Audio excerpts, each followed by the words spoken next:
Hi everyone, I'd like to share a method for doing that final cleaning of your middle school band before performance.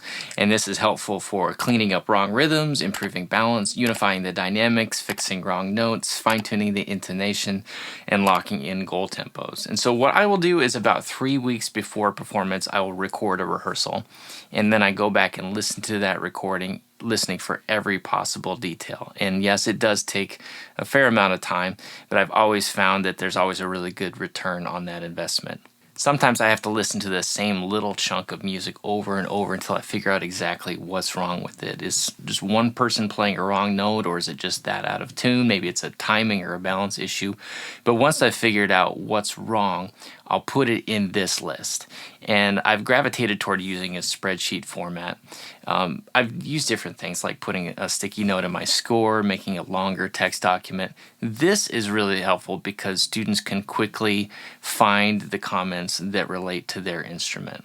And so they go through and they find what applies to them, what's the measure number, and then what's the comment.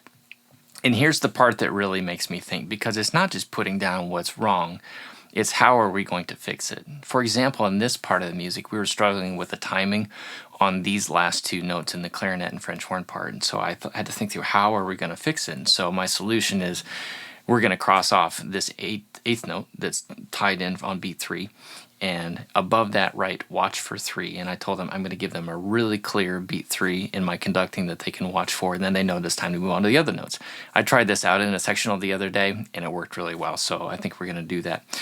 And so I'll go through it. I'll put the comment in, how are we going to fix it? And it might be a longer comment that gives some context for what I'm thinking there.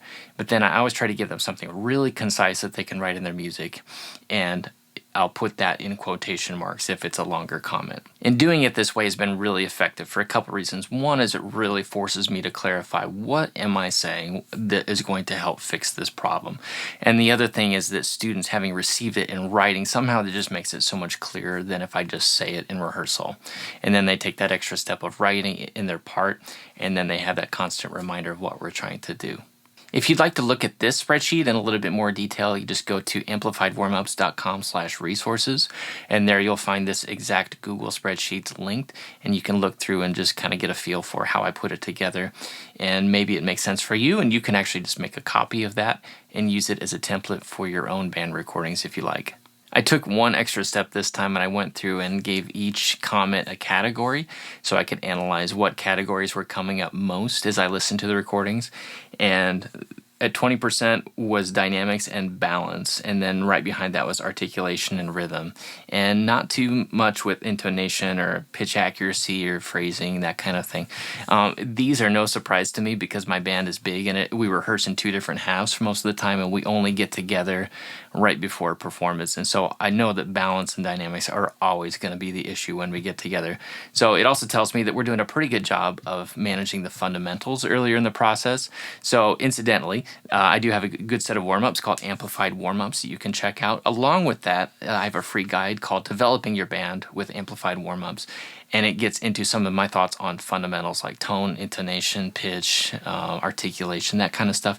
You can check that out at amplifiedwarmups.com/guide. Just put in your information and I'll send that to you for free. So check that out at amplifiedwarmups.com/guide.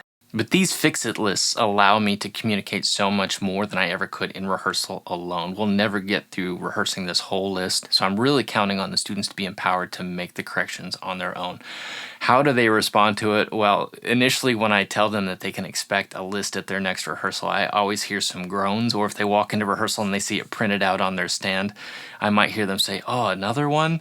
But then I have to explain, well, the things that we fixed last time, you're doing so much better, and it really highlights now this next level of detail that we need to get better at.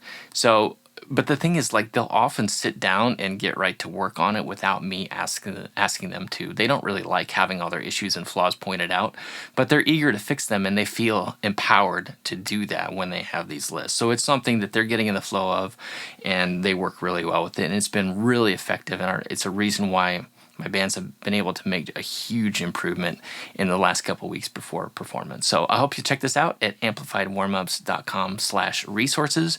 If you're interested in that guide, go to amplifiedwarmups.com/guide. I hope this was helpful. Good luck to you in your final performances. Thanks so much for watching, and we'll see you soon.